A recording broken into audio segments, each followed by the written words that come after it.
नमो तस् भगवतो अरहतो सम्मा संबुद्दस्स साधु साधु साधु। श्रद्धावंत उपासकों, तथागत और सम्यक संबुद्ध के द्वारा उपदेश श्री सद्धर्म श्रवण कर रहे हैं। भगवान की वाणी में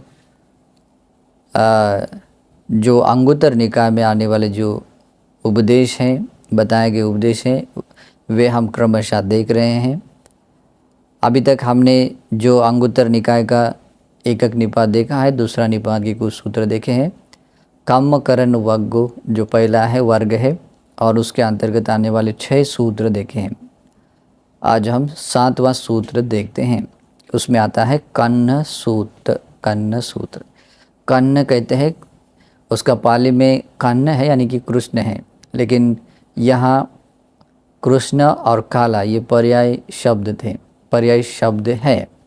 इस कारण से कन्न, जैसे कि हम कृष्ण पक्ष कहते हैं, शुक्ल पक्ष कहते हैं, यानी कि जो अमावस की ओर डार्कनेस की ओर जाने वाला जो चंद्रमा का जो पक्ष होता है ना, तो उसको कृष्ण पक्ष कहते हैं। तो उसी प्रकार से ये कन्न सूत्र है।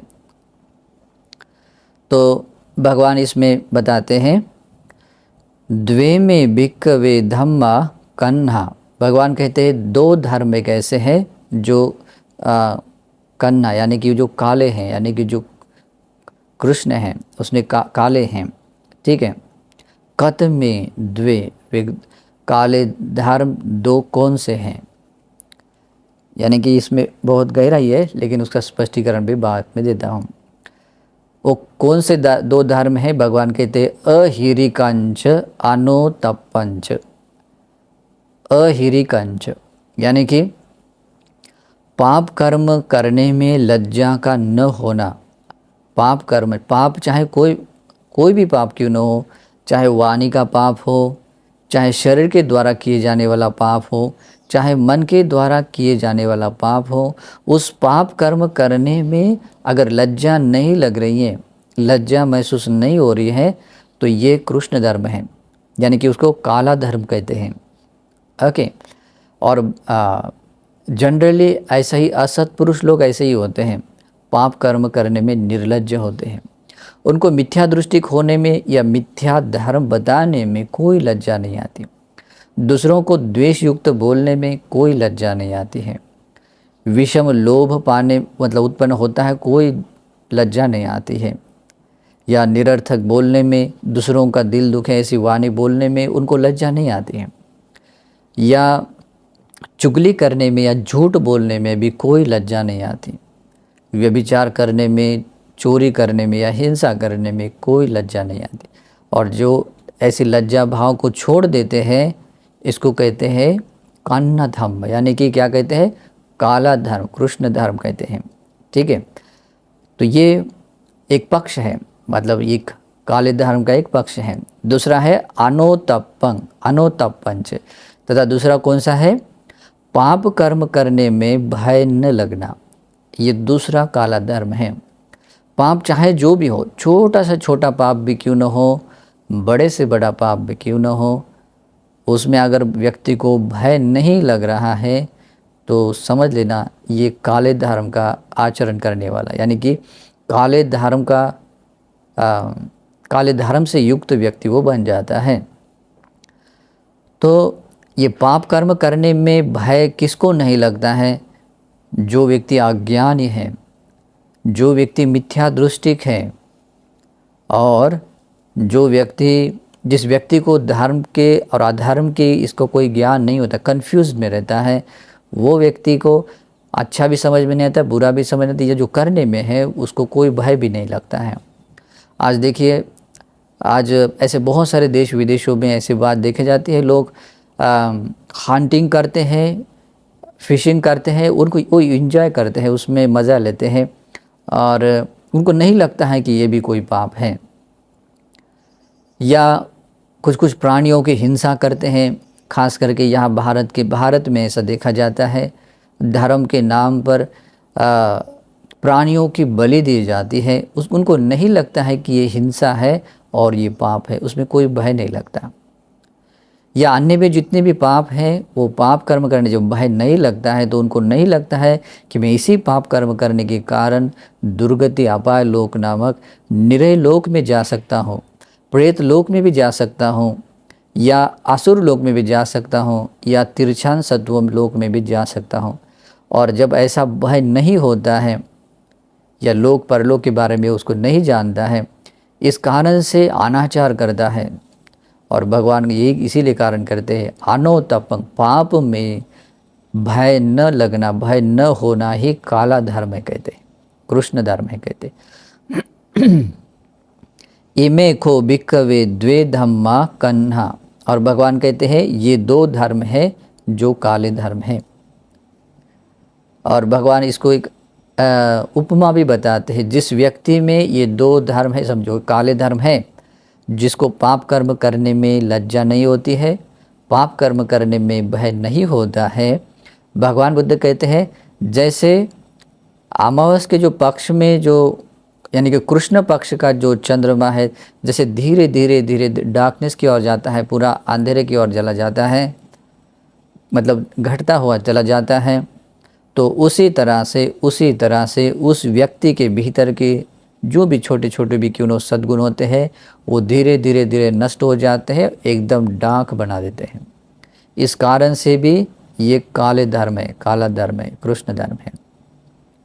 और सेम टू सेम ये अनोत पाप में भय न लगना, ये भी स्वभाव ऐसे ही है। इस तरह से यह कन्न सूत्र समाप्त होता है। दूसरा आता है सुख का सूत्र, 8वें क्रमांक का सूत्र है सुख, यानी कि शुक्ल। शुक्ल जैसे कि जो सफ़ेद रंग है, जो ब्राइट कलर का जो प्रकाश है, उसको हम शुक्ल कहते हैं। जैसे कि शुक्ल पक्ष की अष्टमी होती है या शुक्ल पक्ष का चंद्रमा होता है, तो वो क्या होता है, वो धीरे धीरे उस जो प्रकाश है वो बढ़ता हुआ बाद में पूर्णिमा के तक आ जाता है, तो इस कारण से वो शुक्ल है। और शुक्ल धर्म इसलिए भी इसको कहते हैं क्योंकि इस धर्म का जो परिणाम है वो बहुत ही सुविशुद्ध है। जैसे सुविशुद्ध का प्रमाण बोलते हैं, जो ब्राइट है, सफ़ेद है ना, साफ है, तो इस कारण से उसको शुक्ल धर्म कहते हैं और इसमें सुख सूत्र के अंतर्गत आते हैं। तो भगवान इसमें कहते हैं द्वे में भिक्खवे धम्मा सुक्का, यानी कि भिक्षुओं दो शुक्ल धर्म, ये दो शुक्ल धर्म हैं। कत में द्वे, कौन से दो, हीरिंच ओतपंच, भगवान कहते हैं पाप कर्म करने में लज्जा होना और पाप कर्म करने में भय लगना, यानी कि रंज मात्र भी कोई पाप होता है, अनुमत्ते सुवज्जे सुभयदस, अनुमात्र भी अगर कोई सदोष युक्त है, कोई पाप लगता है तो उसमें भय देखने वाला जब होता है। और बाद में आता है हीरी, लज्जा आती है। तो ये दो धर्म है, कैसे धर्म है, शुक्ल धर्म है। और भगवान इसमें ये बात नहीं बताते, लेकिन मैं अलग से उपमा बताता हूँ जो अलग उपदेशों में बताई हैं। भगवान कहते हैं ये दो शुक्ल धर्म जिस व्यक्ति में होते हैं, जिस व्यक्ति को पाप कर्म करने में लज्जा लगती है, पाप कर्म करने में भय लगता है, उस व्यक्ति में जो गुड क्वालिटीज़ है, सद्गुण है या कुशल धर्म है, जैसे कि शुक्ल पक्ष का जो चंद्रमा है धीरे धीरे पूर्णिमा की ओर चला जाता है, परिपूर्ण हो जाता है, वैसे ही उस व्यक्ति के भीतर के जो क्या कहते हैं कुशल धर्म है, सद्गुण है, गुड क्वालिटीज़ है, वो धीरे धीरे बढ़ते रहती हैं और एक दिन परिपूर्ण हो जाते हैं। और जहाँ ये सद्गुण परिपूर्ण हो जाते हैं वहीं पर वो निर्वाण पा लेता है। ठीक है, इसीलिए भगवान कहते हैं ये शुक्ल धर्म है। इमे खो भिक्खवे द्वे धम्मा सुखा, भिक्षुओं ये दो धर्म, यही दो धर्म है जो शुक्ल है। तो यहाँ पर 8वें क्रमांक का सूत्र सुख सूत्र समाप्त हो जाता है। फिर आगे कहते हैं 9वें क्रमांक का सूत्र है चर्य सूत्र। चर्य सूत्र यानी कि चर्या, जैसे कि जीवन जीने की जो चर्या है, स्वभाव है, उसके बारे में बताया गया है, सूत्र है। या इसमें और भी कह सकते हैं, जैसे व्यक्ति का जीने का जो ढंग होता है उसको भी अर्थ में बता सकते हैं। इसमें भगवान बताते हैं द्वे में भिक्खवे धम्मा सुक्का लोकं पालेन्ति। बहुत इम्पॉर्टेंट है ये बात, अगर समझ में नहीं आए तो बहुत बड़ा विनाश होता है, बहुत बड़ा विनाश होता है। तो भगवान कहते हैं द्वे में भिक्खवे धम्मा सुक्का। भिक्षुओं, ये दो धर्म है जो शुक्ल हैं, लोकं पालयन्ते, इस लोक की वे रक्षा करते हैं। लोक यानी ये पूरा संसार, ये पूरा ब्रह्मांड है, जो भी है इसकी रक्षा करते हैं। दो धर्म हैं। अब इसकी कितनी गहराई है ये इसको दो शब्दों में, थोड़े से शब्दों में स्पष्टीकरण नहीं किया जा सकता है, लेकिन फ्यूचर में आपको अलग से इसी ग्रंथ में स्पष्टीकरण मिलेगा। ये दो धर्म हैं, पूरे संसार की वे रक्षा करते हैं। देखिए ये जो युग बदलते रहते हैं, ये युग क्यों बदलते हैं? क्योंकि लोगों के भीतर जब धर्म और अधर्म जब बढ़ता है, मतलब धर्म की परिहानि होती है, धर्म की परिहानि होती है तो उसके युग बदलना शुरू होता है, और धर्म में अगर उन्नति होना शुरू हो जाता है तब भी युग बदलते रहते हैं। ठीक है, तो ये धर्म के अधर्म के इसमें मतलब अवनति और उन्नति से ये युग बदलते रहते हैं, और उसके मूल कारण आता है। इसका मतलब ही क्या होता है कि इस लोक की रक्षा केवल दो धर्म कर लेते हैं, है ना। तो ये बात समझना बहुत ज़रूरी है। ये बात अगर समझ में नहीं आए तो बहुत बड़ा विनाश होता है और बहुत बड़े लोग खतरे में आ जाते हैं। लोग दुख संकटों से घिरे होते हैं और अपना देह छोड़ने के बाद में दुर्गति आपार लोक में भी चले जाते हैं।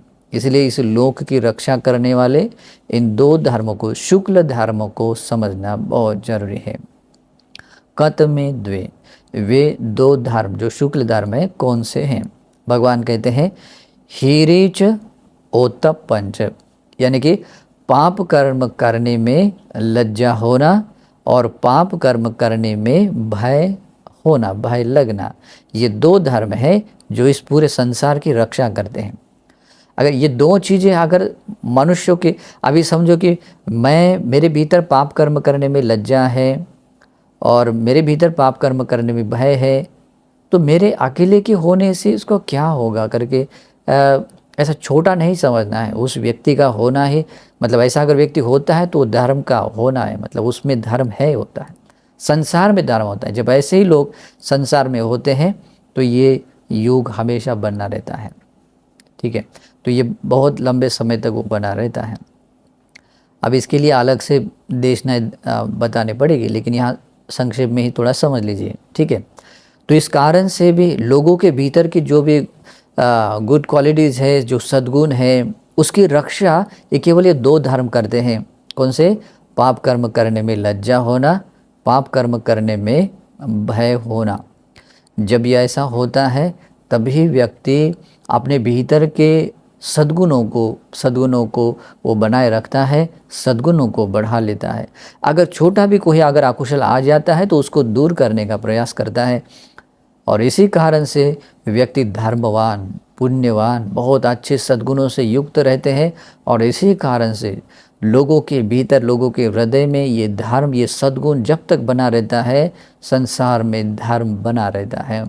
और जब तक संसार में धर्म होता है, इस संसार की रक्षा होती है। आप लोगों ने कभी सुना होगा धम्मो हवे रक्षति धम्मचारी, ये धर्म है। जब लोग इस प्रकार के धर्म का आचरण करते हुए, धर्म का जीवन जीते हुए अपना समय बिताते हैं, जीवन बिताते हैं, तो ऐसे धर्मचारी व्यक्ति की ये धर्म सदा रक्षा करता है, धर्म रक्षा करता है। तो यहाँ पर कोई ऐसा क्रिएटर नहीं है कि जो आपकी रक्षा करेगा, आपके द्वारा ही धारण किया हुआ जो धर्म है जो आपकी रक्षा करता है। ठीक है, इस कारण से भी इस संसार की रक्षा ये दो धर्म कर लेते हैं। पाप कर्म करने में लज्जा होना, पाप कर्म करने में भय लगना। अब इसकी डेप्थ बहुत है। अब इससे युक्त अगर हमें बनना है तो हमें इसकी गहराइयों तक जाना जरूरी है, उसको समझ लेना जरूरी है। ठीक है, लेकिन आगे भी इसमें कुछ स्पष्टीकरण बताते हैं, तो वो किस तरह से देखिए। इमे खो भिक्खवे द्वे सुखा धम्मा लोकं न पाले युम। भगवान कहते हैं भिक्षुओं, इन दो शुक्ल धर्मों को अगर ये लोक के प्राणी या संसार के प्राणी अगर उसके पालन नहीं करते हैं या उसका अपने जीवन में नहीं उतारते हैं, नैध पन्यायध, तो अगर ऐसा होता है मतलब इस दो धर्म की अगर कोई व्यक्ति रक्षा नहीं करता है, कोई व्यक्ति नहीं, यहाँ दिया है इस संसार की सभी प्राणी सभी जीव सत्व, अगर ये इसको अगर सही तरीके से पालन नहीं किया जाता है, उसका अगर इसकी अपने भीतर की रक्षा नहीं करते हैं लोग, चाहे खास करके लोग अपने भारत की संस्कृति के अनुसार लोग बोलते हैं थोड़ा लज्जावान होना चाहिए, स्त्रियों ने लज्जाओं को ढके हुआ होना चाहिए आदि, है ना। तो ये भारत की संस्कृति में है। तो खास करके दूसरी पक्ष में भी आता है, पुरुष के पक्ष में आता है कि इसका मतलब होता है कि उसको पाप कर्म करने में थोड़ा सा भी कोई छोटा पाप होने में भी लज्जा आनी चाहिए। अगर वो निर्लज्ज होकर खुला पाप कर्म कर रहा है और बोल रहे हैं कि हमें लज्जावान की संस्कृति चाहिए, आज भी ऐसे बहुत ऐसे संस्कृति वाले लोग हैं, अपने घरों में इस तरह से लज्जा की बात तो करते हैं, लेकिन बाहर खुले आम पाप कर्म करते हैं, हिंसा करते हैं, चोरी करते हैं, व्यभिचार करते हैं और भी कटु वाणी से, द्वेष भरी वाणी से बोलते हैं। और एक तरफ ये भी कहते हैं कि लज्जावान होना, ढके रहना एक हमारा धर्म है, दूसरी तरफ से इधर अकुशल में निर्लज्ज भी होते हैं। तो ऐसा वाला नहीं होता है। ओके, तो लज्जा होना का अर्थ परिपूर्ण होना जरूरी होता है। सब में अपने भीतर छोटा सा जो कोई पाप हो, इसमें लज्जा होना चाहिए, लज्जा होनी चाहिए और पाप कर्म करने में भय होना चाहिए। अगर ऐसा नहीं होता है, ये जो पाप कर्म करने में भय न लगना, लज्जा न होना, अगर ऐसा नहीं होता है, व्यक्ति अगर इसका पालन नहीं करता है तो क्या होता है, न पाले यूं, अगर यदि ऐसा नहीं होता है तो ऐसा न होता है तो क्या, नहिद पन्यायेथ, लोग इस तरह से वो कभी जान नहीं पाएंगे, या वे लोग ऐसे जानेंगे ही नहीं, मतलब वो जान नहीं सकेंगे। कैसे, नईध मतलब यह वो ऐसा नहीं जान पाएंगे। मातातिवा, मातुच्छातिवा, मातुलातिवा, आचर्य भरियातिवा, गरुणं दारातिवा, संभेदं लोको अगमिस। तो भगवान बुद्ध कहते हैं ये भेद भी आप लोगों को लोक में दिखाई नहीं देगा। कौन सा भेद नहीं दिखाई देगा? ये मेरी माता है, ये मेरी माता है। क्यों ऐसा होता है पता है? जब पाप कर्म करने में लज्जा होती है, पाप कर्म करने में भय होता है, तो व्यक्ति समझता है कि मेरी माता के प्रति कर्तव्य क्या है। मेरी माता है जिसने मुझे जन्म दिया है ना। उसका रिस्पेक्ट होता है, उसका सम्मान भी होता है और सब होता है। जब व्यक्ति इस तरह की अपने पाप में लज्जा खो देता है, पाप कर्म करने में भय खो देता है, तो उसको ये बात समझ में ही नहीं आएगी कि ये मेरी माता है, इसके साथ में कैसे अनाचार करूं, है ना। आज बहुत सारे लोग संसार में ऐसे देखे जाते हैं, अपने माता के साथ में अनाचार करते हैं। ओके, तो भगवान बुद्ध कहते हैं ये दो धर्म की रक्षा न होने के कारण, पाप में लज्जा न होने के कारण, पाप में भय न होने के कारण ही ऐसे पापी असत पुरुष लोगों को ही ये मेरी माता है ये बात समझ में नहीं आती है। ये मेरी मातुच्छा दिवा, मतलब ये मेरी माता की जो बहन है, जिन्हें मौसी है, ये उसको समझ में नहीं आती है। मातुलातिवा, यानी कि माता के कोई और पक्ष में यानी कि उसकी शायद उसकी माता हो सकती है, तो वो मेरी है करके वो भी समझ में नहीं आता है। आचार्य भरियातिवा, यानी कि जो आचार्य जो हमें धर्म का या जो भी ज्ञान बताते, शिक्षा देते हैं, उसकी वो बीवी है, इसके साथ मैं कैसे बुरा सोच सकता हूँ, इसके बारे में मैं कैसे अनाचार कर सकता हूँ। तो ऐसा उसको नहीं लगेगा। क्यों? क्योंकि ये दो धर्म नहीं है। गरुणं दारातिवा, अपनी गुरु की ये बीवी है, ये अपने गुरु की बीवी है, ऐसा उसको नहीं लगेगा, है ना। आज भी देखते हैं कि आज ऐसा प्रमाण बहुत बढ़ गया है। क्यों बढ़ गया है? क्योंकि आज इस कलयुग के कारण भी लोगों के भीतर सद्गुणों की इतनी परिहानि हो रही है, ये धर्म की इतनी परिहानि हो रही है और चित्त की क्लिष्टता इतनी बढ़ रही है, इस कारण से लोगों के भीतर पाप कर्म करने में भय लगना, पाप कर्म करने में लज्जा लगना ये कम हो गया, परिहीन हो गया। आज देखते हैं वेस्टर्न कंट्री, जो भी कंट्रीज़ है या बाहर के विदेशों के लोग हैं, उनके भीतर ज़्यादा बड़ा है, उनको समझ में नहीं आता है ये कौन है कौन है, बस जैसा है वह जहाँ ये मिलता है तो वहाँ वो अनाचार कर लेते हैं, ठीक है। और ये अगर ऐसा ही बढ़ता रहता है तो ये धर्म की परिहानि होती है। लोग बोलते हैं अगर धर्म की रक्षा करनी है तो किसी वस्तुओं की, मंदिरों की, इसकी अगर रक्षा करो, इससे धर्म की इससे नहीं होता है। व्यक्ति के हृदय में जो ये जो दो सद्गुण है ना, हीरी उत्तप, इसकी रक्षा करो, फिर देखो धर्म की रक्षा कैसे नहीं होती है। ओके, लेकिन लोगों की आंखें खुलती नहीं है। लोगों को औपचारिकताओं को देखना या वस्तु चीज़ों को देखने में ज़्यादा इम्पोर्टेंस मतलब लगता है, मतलब महत्व का लगता है। इस कारण से धर्म के नाम पर अधर्म फैल जाता है। यहाँ पाप कर्म करने में भय छूट जाता है, या उसके बारे में अज्ञानता होने के कारण भी भय निकल जाता है, लज्जा भी नहीं आती है। इस कारण से ये लोग और विनाश की ओर और लोग विनाश की ओर चला जाता है। इसी कारण से भगवान कहते हैं ये दो धर्म जब पाले नहीं जाते हैं, तब अगर लोक में अगर पालन नहीं किए जाते हैं तो ये बात किसी को नज़र में नहीं आएगी। इसको न ईध पन्या ईथ, मतलब ऐसा ये ऐसे जान सके, ऐसा नहीं हो पाएगा। कौन सा कि ये मेरी माता है, ये मेरी मौसी है, या माता कोई पक्ष के और उसकी कोई माता है, या आचार्य यानी जो हमें ज्ञान बताते हैं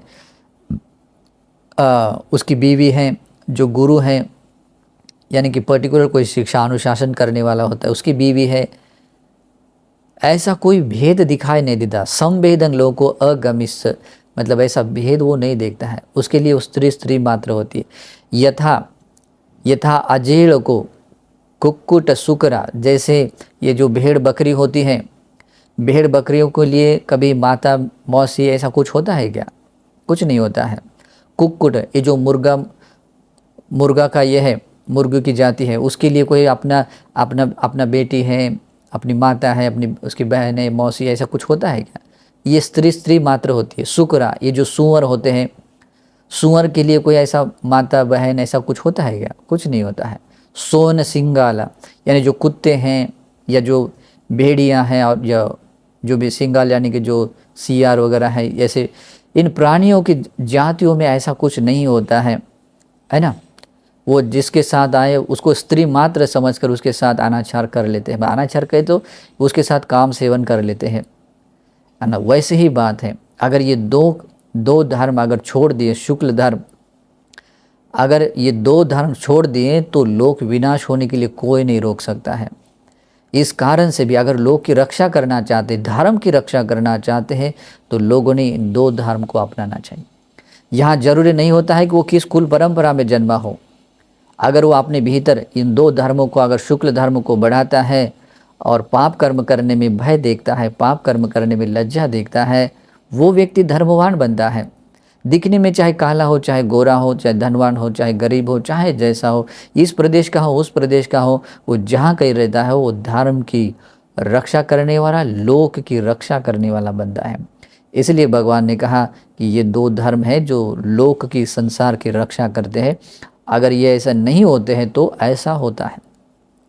और इसीलिए भगवान कहते हैं यस्माच खो भिक्कवे इमे द्वे सुक्का धम्मा लोकं पालेन्ति तस्मा पन्यायति माता दिवा मातुच्छा दिवा मातुला नीतिवा आचर्य भरियातिवा गरुणं दारातिवा थी। और भगवान कहते हैं यस, और जब तक, बहुत इम्पोर्टेंट है, यस्मा यानी कि जब तक, यानी कि जहाँ तक भिक्षुओं ये दो शुक्ल धर्म, इन दो शुक्ल धर्म को इस संसार के सभी प्राणी इसका पालन करते हैं, लोकं, तो लोक संसार की भी रक्षा होती है। और तस्मा, इसी कारण से इस लोक के सभी प्राणी कहे तो सभी मनुष्य लोग, इनको ये बात सहज रूप से वे जानने में आती है, या वो समझ सकते हैं। पन्यायति, वो समझ सकते हैं। क्या समझ सकते हैं? ये मेरी माता है, ये मेरे मौसी है, या उनकी माता की माता ने मातुलानी थी, ऐसा है। जो मेरे आचार्य की बीवी है, मेरे गुरु की बीवी है, आधी आधी इस स्त्रियों के भी जो ये है ना, वो बराबर समझ लेता है और अपनी ड्यूटीज़, अपना कर्तव्य वो निभाता है, उस प्रकार का अपना रिस्पेक्ट कर लेता है, स्त्रियों का सम्मान करता है। तो ये दो धर्म होने बहुत ज़रूरी है। अगर ये दो धर्म होते हैं तभी लोग इस संसार की, मतलब तभी इस संसार की रक्षा होती, लोक की रक्षा होती है। तो इसी कारण से देखिए भगवान का धर्म कितना स्वाखात है, कितना सुंदर है। और जो कोई व्यक्ति इस प्रकार के धर्म को अपना लेता है वो अपने भीतर के धर्म की रक्षा करता है, साथ में इस संसार में जो धर्म का अस्तित्व है उस अस्तित्व को बनाए रखता है। और लोग इस धर्म का अस्तित्व होने के कारण ही लोग सुख से जीवन जीते हैं, अपना ये जीवन भी सुख से जीते हैं, अपना देह छोड़ने के बाद सुगति देवलोक में जाते हैं, दुर्गति नरक लोक में नहीं जाते हैं। और इस कारण से भी सही अपने भीतर की इस दो शुक्ल धर्मों की रक्षा करनी चाहिए। अगर ऐसा करते हैं, लोक की सत्व अगर इसे रक्षा करते हैं, इससे संसार की भी रक्षा होती है। ऐसे भगवान इसमें उपदेश देते हैं। अभी और स्पष्टीकरण भी दिया जा सकता है, लेकिन इतना भी पर्याप्त है। तो ये चर्य सूत्र भी समझ लीजिए और उसमें जो बताई हुई बातें हैं आप अपने जीवन में उतारिए। आप चाहे जिस कुल परंपरा में जन्मे हो, चाहे जिस धर्म परंपरा को मानने वाले हो, अगर आप अपने भीतर के धर्म की रक्षा करना चाहते हैं तो इन दो धर्मों की रक्षा कीजिए। इससे बहुत मंगल होगा, इससे लोक की रक्षा होगी, इससे संसार के प्राणी सुखी बन सकते हैं। धर्म संसार में होना, इसे मतलब होना ही संसार में सुखी लोग होने का प्रमाण होता है। इस कारण से भी इन धर्मों को समझना चाहिए। ये धर्म देशना भी आप लोगों को निर्वाण पाने के लिए, धर्म का अस्तित्व बनाए रखने के लिए, धर्म के सुरक्षित बनाने के लिए और पूरे संसार में सुख शांति स्थापित करने के लिए ये आप लोगों को प्रेरक बने, ये सद्भाव से आशीर्वाद है। फिर आगे का एक सूत्र है, इसी सूत्र का जो कम्मकरण वर्ग का 10वां सूत्र है, वस्सुपनायिक सूत्र है। वस्सुपनायिक यानी कि जो वर्षावास जो ग्रहण किया जाता है, तो वर्षावास का अधिष्ठान किया जाता है, तो उसके बारे में एक सूत्र है। तो भगवान कहते हैं द्वेमा भिक्खवे वस्सुपनायिका, यानी कि भगवान कहते हैं भिक्षु दो वस्सुपनायिक यानी कि दो प्रकार से हम वर्षावास का जो अधिष्ठान किया जाता है, तो वर्षावास मतलब जो अधिष्ठान किया जाता है वो का अधिष्ठान करना है। तो कतमे द्वे, कौन से द्वे हैं? दो है। पुरीमिकाच पश्चिमिकाच, यानी कि पुरीमिका वस्सुपनायक, यानी कि पुरीमिका मतलब होता है वर्षा काल कहाँ से शुरू होता है? जैसे कि जो आषाढ़ पूर्णिमा है, उस आषाढ़ पूर्णिमा से कोई आषाढ़ पूर्णिमा जब स्टार्ट होती है उसके अगले दिन सुबह से भिक्षु लोग वर्षावास का अधिष्ठान करते, यानी कि आषाढ़ पूर्णिमा ही वर्षावास शुरू नहीं होता है, वो आषाढ़ पूर्णिमा का जब अगला दिन मॉर्निंग शुरू हो जाता है तो उस समय में वर्षावास काल शुरू होता है। तो इसलिए भारत के लोगों को, बहुत सारे लोगों को पता नहीं होता है, वो उसी दिन शुरू कर देते हैं। सभी लोग नहीं, लेकिन कुछ ऐसे बहुतांश लोग भी कह सकते हैं।